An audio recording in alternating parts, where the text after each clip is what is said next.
So the first one, it's my absolute favorite, and it's most simple, and it is, I am enough. I am ridiculously enough. Welcome to the Business and Pleasure of Flowers. We're your hosts, Vonda and Lori Wilson, and we believe that business and fun are a perfect combination. Kind of like us, Vonda. Good morning, Vonda Sue Lefevre. How are you? I am fantastic. How are you this morning, Miss Lori Wilson? I have a quick question for you. Is your middle name really Sue? Because I just have always added it. It is. Are you serious? Didn't know that? No.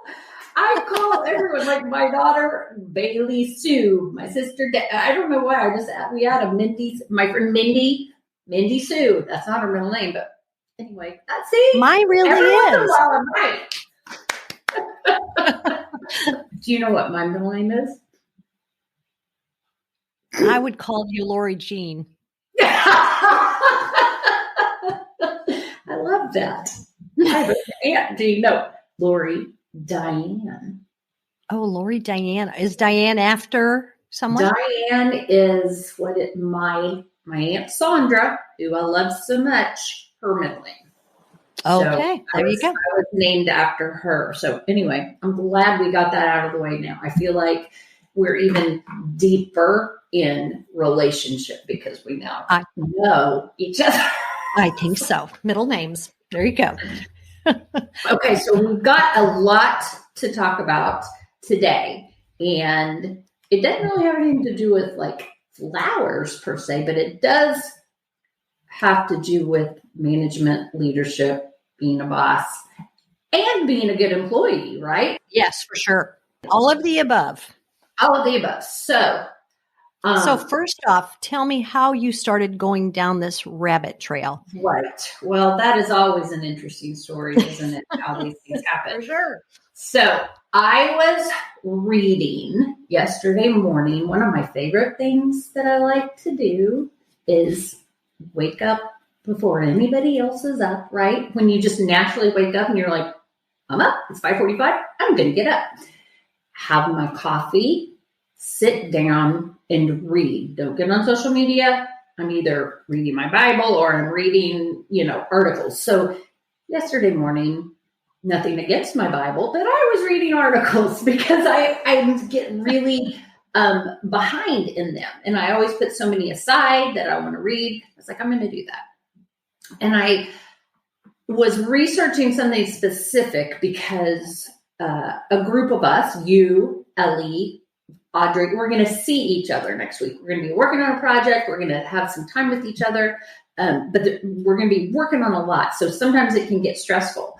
So I was thinking, wouldn't it be fun or funny if every day I had on a little Post-it note a daily affirmation for us as a group?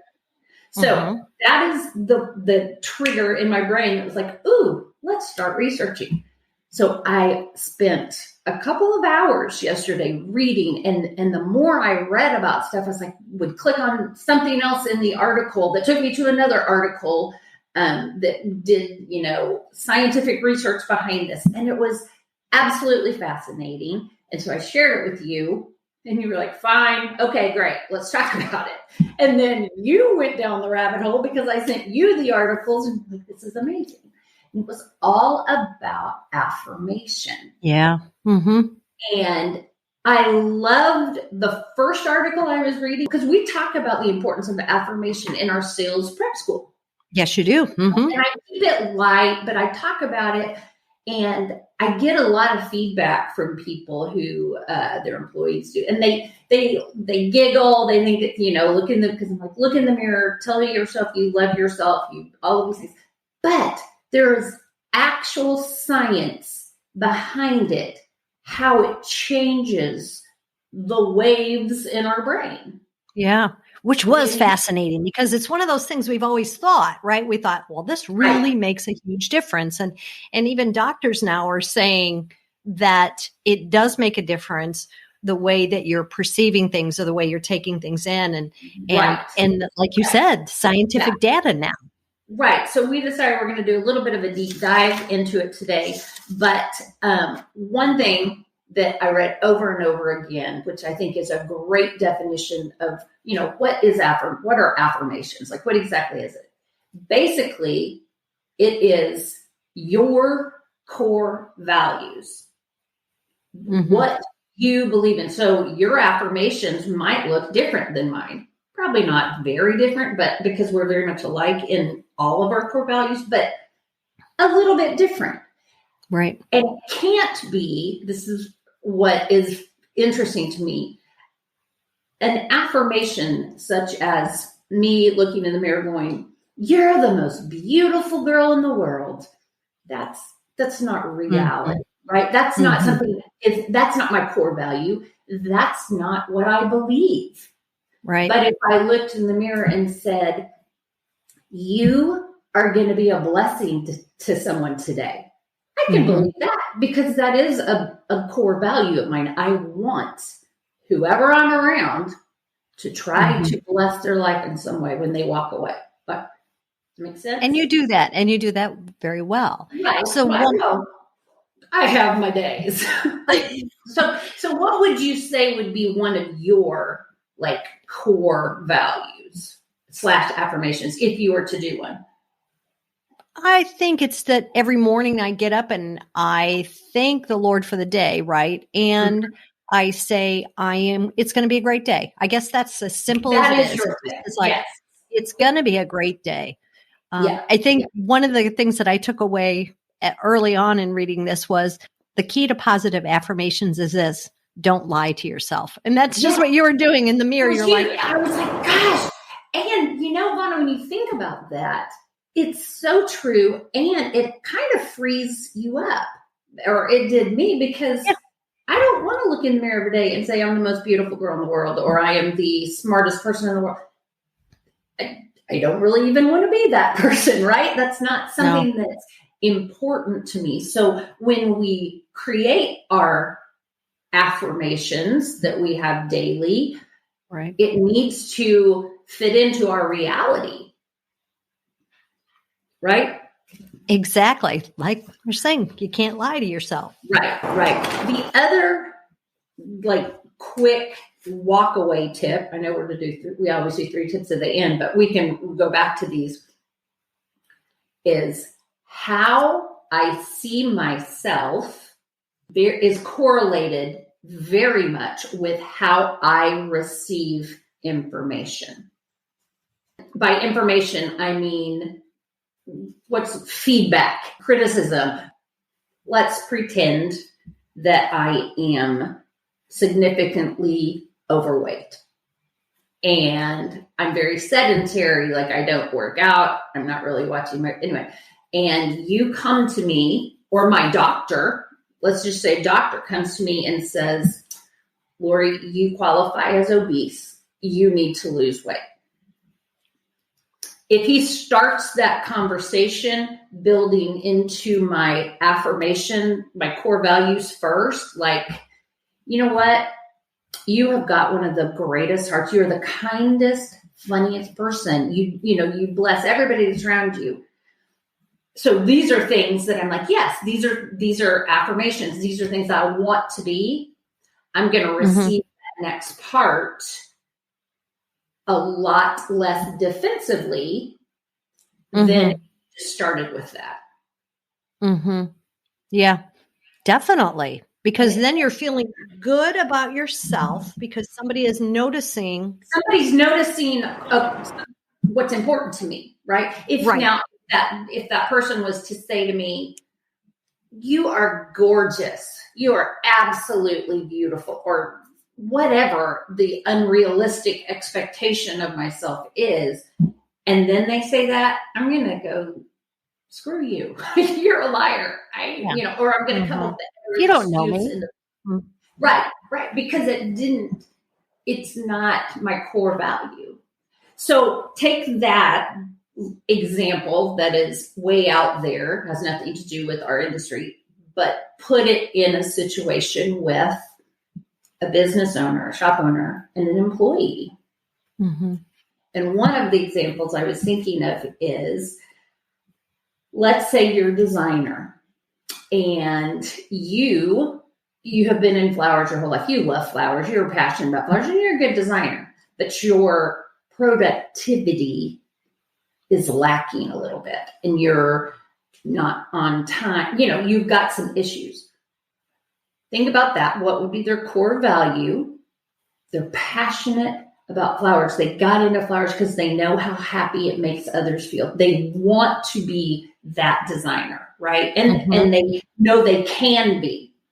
So you might start that conversation talking about their core values. Like, I know you've been in this industry just like me, and because you've been passionate about flowers and you are such a great designer.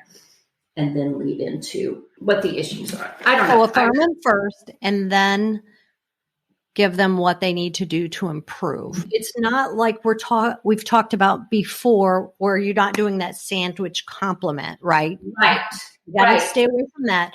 What we're doing is we're affirming them because that's triggering something in their brain that's making them happy, and they're going to proceed. And they're going to be more receptive. But whatever you're starting with, you as the manager, you better make sure it is their language. It speaks into their core value. If you came to me and said, Lori, you are a great designer, but you are chronically late. I'm like, what? I don't want to be a great designer. So if one of the challenges that you have is somebody coming in on time, right? I have an employee, they're coming in late and they have a family, and I know that's part of it. Then instead of hitting on what they're doing at work, you might say to them, I know how much you love your family and that you are so dedicated to them. However, what it's doing is influencing us here at work. And I need you to be able to break that off with your family a little bit earlier and get here on time. That type of thing. So you're listening to their core values, whatever they may be, on a personal level first before you make that suggestion. So I want to go to this research study, which was in pnas.org. It's they started with psychiatrists. It was a group of psychiatrists were wanting to study this, and two different types of variables, I guess. They had one was like people that needed an intervention, or students that needed an intervention on an academic level, which I thought was fascinating. And then they went the other way with obesity and addiction. So these were three different scenarios. And what they found, and they did our MRI scans. MRIs, that's what I thought was fascinating. That's why I'm like, it's real, because they did the MRI. And they saw with the affirmation, self-affirmation, every scenario they tried, the person was way more receptive to the intervention than as someone that they did an intervention with without the self-affirmation. Yeah, I know. And I thought it was fascinating. It was absolutely fascinating, because you think about most of us. I know you do this, I do this. That's kind of, to me, I'm like, well, that's just common sense. Like but it isn't for everybody. Right. Right. They don't think about that. But so now, but it can be taught, going back to what, when we had Nicole Price on talking about empathy, is the same. You can teach yourself to do this with your employees. Right. And it starts with yourself first. Well, right. First, it can be taught, like Nicole was talking about empathy, which you just referred to, but this needs to be taught starting with you as the leader. And you have to be able to affirm yourself and to be able to take that, and then you can pass it on and use it in your leadership styles. Right.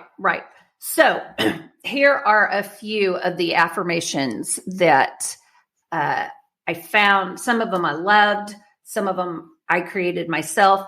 I think number one, when you are creating affirmations for yourself or for your team, because I could see this being two different ones. Yes, you have, what are your values as a shop, as a team? That could be really great.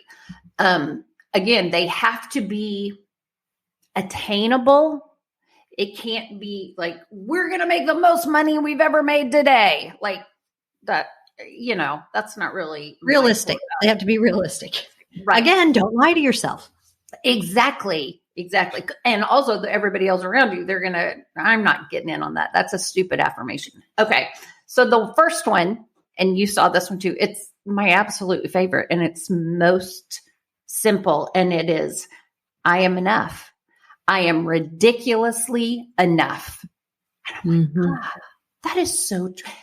99% of us can use that as an affirmation because you are enough. You are okay. You are great just the way you are. So I wrote that one down.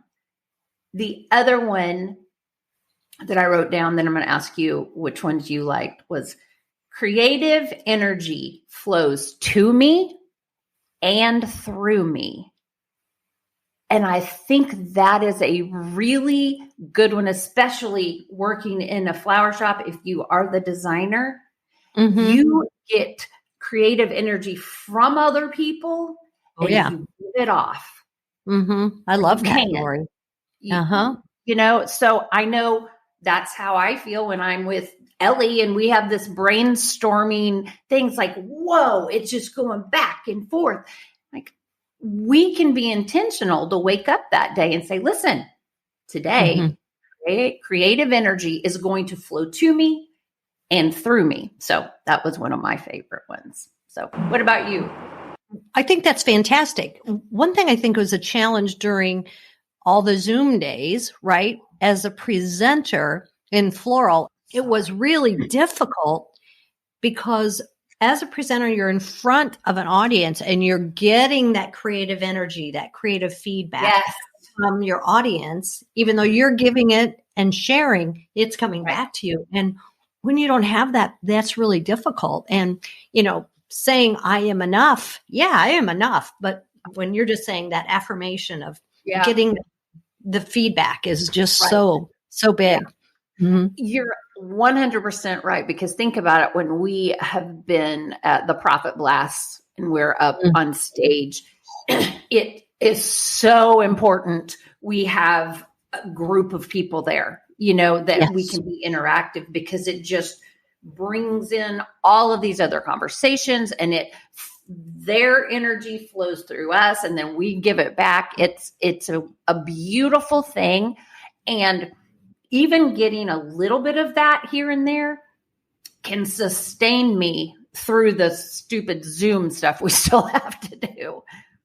And it's interesting because when you're on stage, especially, I notice that you are getting that energy, but you are so affirming to the people who are out in the audience too. That affirmation is going around and around you and I and them. And it's such a beautiful thing. Yeah. It's so fun. And it's it's one of those you walk away and you're just so inspired. Which ones of these did you think are, yes, these are great, this one's for me, or no? This one that I was reading was 7 that actually work. And one of them was, you've done this in the past, you can do it now. When I read that, I think of so many people who have these challenges. It's like, hey, you've done this in the past, you can do it now. You can do it because sometimes we put things off because we are thinking, I don't want to do it. I don't want to do it. And I think that was a good one. I like that one a lot. It's funny because I wrote that one down too. And I was thinking of so many scenarios where a business owner would need to pull that one up if they are Valentine's week, right? And this is your 37th Valentine's week and you really have had it and you're starting to second guess yourself and all of it. bring that up. Hey, I've done this 37 times. I can do it again. I will get through this. It's on the positive as well. So like you're saying, the holidays. Okay. So next one, Mother's Day is up. Here we go. We're going to do this. We've got this down. We've done it before. We're going to do it again. On a negative side, somewhat, is when you have to let someone go. I mean, we've had some shops who have had to deal with that. A lot. And that one to me is where I would use this more so, because holidays, it's like, okay, it's kind of a positive, right? It's like, here we go again. Right. But when it comes to where there's something negative and I'm affirming myself that I've done this before, I can do it again. I've done this before, I can do it again. I keep reminding myself, because that is what we're learning is medically, right? It is doing something to our brain. And now I'm giving myself the courage to do it and the know-how, saying I have done this before and I can do it. I've done this in the past. And once you get it done, you're quite relieved and going, I did it. The other thing I was thinking as you said that was, a few weeks ago when we did that webinar, when it doesn't look like the picture, the art of substitutions. Right. And you were talking a lot about the profit stuff. And we got a lot of questions. Anyway, again, I started getting emails from people, and a lot of flower shop owners hate dealing with the spreadsheet stuff, the tracking of the COGS and the payroll, all of that, that you constantly preach. That is the perfect scenario to sit down and go, I've done it before. I can do it again. Love that. That is exactly right. That's when they need that one posted up. That's when they need it. Up there. I can do this again. I will survive it. Well, and that one kind of moves right into get it done and move on.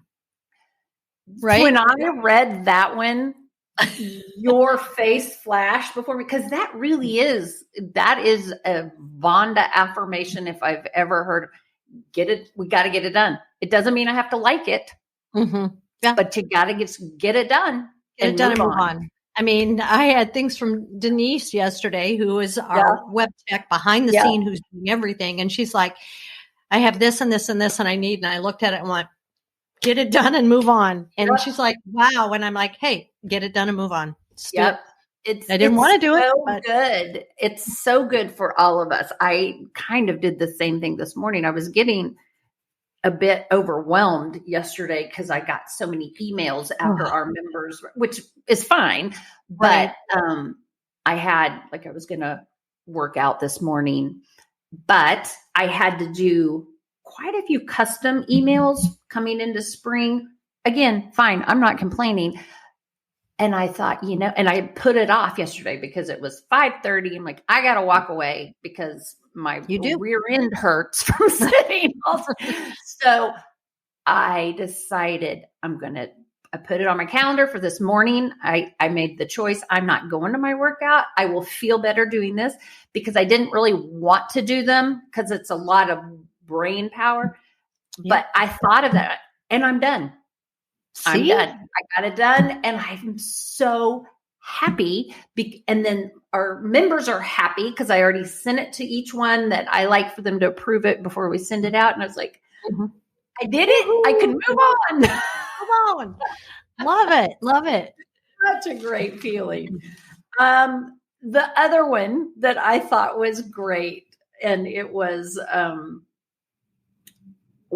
kind of aligns with that same thing, is do it today, not tomorrow. Yeah. And that one is one I have to practice, because again, things I don't like to do, which isn't a ton when I'm looking at my job, but it is when I'm thinking about working out. Get it done, do it today. Don't put it off till tomorrow, because then tomorrow will come, and the next day and the next day and the next day. One I thought was cute was, so what? Yeah. Yes. I liked the so what. It's like every minor thing in life. So it's like, but there's a million blogs already on this topic. So what? Write it anyway. Right. No one said something bad about me. So what? Move on. So what? That's their problem. Yep. No, it is good. It's also one of those you can go use it as a positive or a negative, right? Exactly. Right. In any kind of situation. The other one that I loved that I wrote down and I thought of using, especially for next week, towards when we're all together, is almost there. Almost there. Yep. I used to do that when we would be working almost all night for Valentine's Day years ago. And it would be 10 or 11 o'clock. And I'm like, how's everyone doing? We're getting closer, kind of thing. But almost it's true. There. I mean, and it made me think of when we were working on sales prep school, the course, the online. Yep. And we were really kind of starting from ground zero. We were each taking all of our information. And then anyway, I had those moments where I'm like, God, this is too daunting. It's like, nope, we're almost there. We're almost there. Just keep swimming, right? That's right. That's right. Remind yourself you enjoy the process. Mm-hmm. So because you are doing what you love. Sometimes, again, I'm thinking of a shop owner, you're a little overwhelmed. You have a labor shortage. Maybe you're having some employee issues. You just have your delivery driver didn't show up. All of these things. Mm-hmm. Try to be present and try to remind yourself, hey, I have this business because I love what this business is about. I don't have to love every moment, right? Mm-hmm. But I'm passionate about this industry. I'm passionate about what I do. And I thought that was a good one. I think a lot of times here, even at Flower Click, when we are getting ready to do a new seminar or workshop, and we're in that brainstorming mode, sometimes we can come into that meeting with, let's just get this, and wait, we used to love this process. This is the good stuff. Mm-hmm. That's right. But every one of us have been brought some weird stress into one of those meetings at some point and forgot to enjoy this process because it's the greatest part from my perspective. Yep. You're right. We have to just remember. You're right. Remember and bring that forward. So let's wrap it up. What do you think? Let's give them those walkaway points. So 3 walkaway points that I think are: number 1, don't lie to yourself when you're making these affirmations. And that new rule alone changed all of my affirmations. Maybe that's why they haven't been working, right? Because so don't lie to yourself. Number 2, when making them, and use the other word, what is important to you? What are your core values? What are the core most values? And every affirmation should align with one of your core values. And number 3, remember that when someone is telling you something and you automatically feel your defenses go up, remember, sometimes it's because we don't see ourselves in a positive light, or we don't see how we feel about ourselves is very relevant to when someone tells us something constructive. How I see myself is correlated with how I receive information. I think that's what you said at the beginning, because I thought that was really good. Really good. It is. Mm-hmm. And so I'm making all these mental notes as I was reading these things because, whether it's in my family life or work life or whatever, we're all going to get feedback that we don't necessarily want to hear at some point, sometimes on a weekly basis. But I think it's important for us to wonder at that moment, if my first gut is to go, you don't know what you're talking about. Why am I feeling that way? Could that mean it touched one of my core values that maybe I'm not dealing with, or maybe I feel poorly about myself in whatever this topic is.